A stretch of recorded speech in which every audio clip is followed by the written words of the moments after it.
We're gonna go over 4 different exercises today that really target your glutes for strengthening. So of course the main exercise, bread and butter, is a squat. I'm gonna go over the things you wanna look out for when you're doing a squat. So when you're turning to the side here, one of the main things that I see in clients when they do a squat is kind of tucking their bum underneath them and just bending it through the knees. What I would like you to play around with is, instead of that, is really trying to use the glutes and the bum, because that is what we're trying to target by training these squats. Of course, we'll get some quads and other leg strength in there, but that's one of the biggest things, like I said, is people don't use their glutes. So what you're gonna do is just try to bring the bum backward and then come back up. So not this, but more of the bum comes back, then knees bend, and you push back up. Down, knees bend, and you push back up. Now you can incorporate core, because you should be engaging your core in this. If you need to be more mindful of it, how you can incorporate it is by bringing a breath into your rib cage. So inhale, exhale, bottom up, blow out candles, and feel those bottom deep abs engage. So you'll inhale as you go down, exhale as you come back up. So again, letting that bum go back as we inhale, and then exhale, push through your feet, engage your lower abs, and come back up. The second exercise that we're going to go through is a deadlift. So another bread and butter exercise for the hips. So when we're squatting like we just did, we're going down, bending the knees, and our bum is still coming back.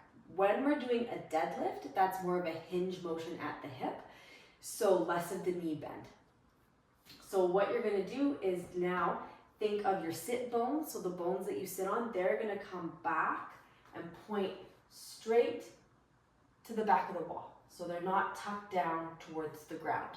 If they are, then you're going to straighten them up to the back, and they're also not tilted more up. It's hard for me to do that exaggeration, but you want them just nicely tilted straight behind you and come back up.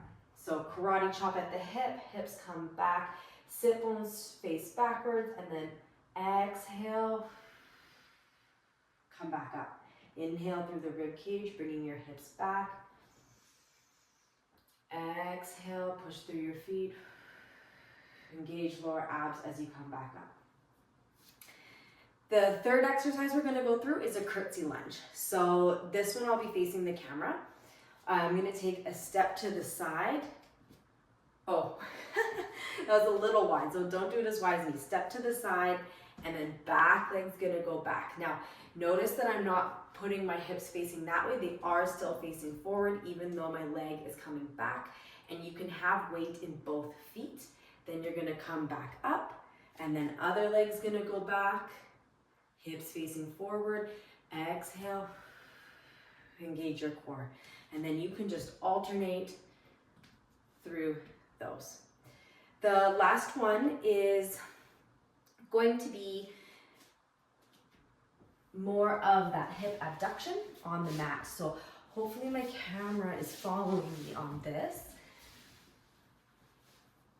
So you're going to have your hips stacked, top leg can straighten out, bottom knee bent. And the key here is to keep these hips stable. So oftentimes I see people fall backward like that. So if you can keep them stacked as you're moving your leg, you want to think about this movement coming from the hip joint rather than just lifting the leg up willy-nilly. You want to think of this muscle shortening as it comes up, and as it lowers down, it's lengthening. So this is a very basic move here. You can get a little more funky with it if you want by doing backwards bicycles. You can change the reverse action and go the other way. Keeping hips stable. So I'm not letting my hips go around unless you're doing some nice intuitive nervous system work. But for this, we're trying to strengthen the hip. So another move you can do is, of course, circles, little ones, both directions, big ones, both directions. You can do taps, which I really like, tap up, so triangle taps, kind of drawing that triangle with your leg, Again, all of it should be feeling in the side hip here. But yeah, oh, that did get the glute going.